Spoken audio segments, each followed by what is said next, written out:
Hello, good morning. Magluto tayo ngayon ng utan bisaya or gulay. May ano tayo, fresh ano, kalamunggay or alokbati. Ayan. Ang ano nito, ang sahog nito is subak is pinirito. Ayan ang masarap sa gulay. Pag nag-utan bisaya ka, ang iano mo, subak is pinirito or yung yung sinog ba. Ganda rin pag pag bulad.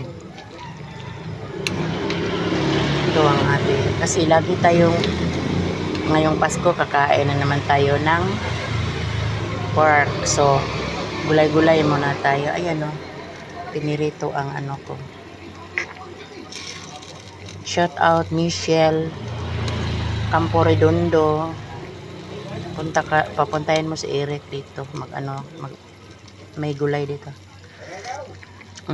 Sarap, yummy.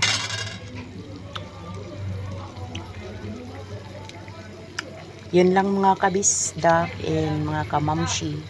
Thank you for watching and God bless.